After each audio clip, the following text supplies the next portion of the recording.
The Musicians' Union has refused to allow a Canadian recording company to make an LP of the RCMP band playing its stirring accompaniment to the musical ride. Why? Well, it seems the union doesn't want the Mounties competing with commercial musicians, and the union has the power to keep the Mounties' music off record. It makes you wonder who the Musicians' Union is going to take on next. Good evening. I have with me Mr. George Tassett, Chief Negotiator of the International Musicians Association, AF-CIO. Mr. Tassett has just returned from a visit to heaven. Would you tell us the purpose of your visit, Mr. Tassett? Yeah, it was about this Judgment Day, which is apparently coming up sometime in the future. It seems at some point in the ceremony there's to be a trumpet involved, which of course comes under our jurisdiction, so I went up to see about negotiating a contract. I see. How do you feel about negotiating with the Almighty himself? That must have been quite some thrill. Yes, it was. After all, he was the one who said, "On the seventh day ye shall rest," which in its time was a very significant and liberal piece of labor legislation. Is that a and fact? we respect him for this. Unfortunately, today he's sitting on the other side of the bargaining table. How did your negotiations about the trumpet playing on Judgment Day go? Not too bad. There were really only 3 points of difference. He apparently wants the job to be done by somebody from up there called Gabriel. Gabriel? Yeah, he just uses the one name, Gabriel, you know, like Mantovani.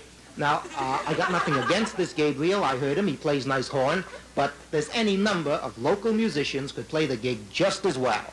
However, he's got his heart set on this Gabriel, and so we are willing to accommodate him on this point, just as long as he also pays a local musician the regular standby fee, of course. Of course. What are the other points of difference? Well, apparently, all he wants his Gabriel to play is One Mighty Blast.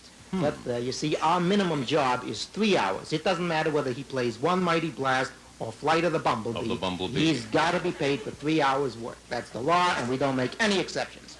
But I think he'll give in on this point. There's really only one major snag. What's that? Well, you see, even though there's just to be this one note played, apparently it's to be heard by the whole world. In fact, not only the living, but the dead as well, I understand. Oh. And with an audience this size, the idea of hiring one lousy trumpet player is, of course, ridiculous. I told him he's going to have to book at least 75 musicians. And what did he say to this?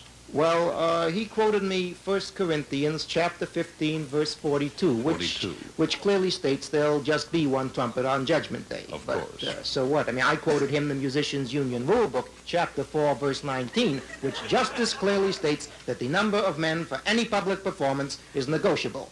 This must have made him mad, because next thing, there's a terrific clap of thunder, and a lightning bolt misses me by this much.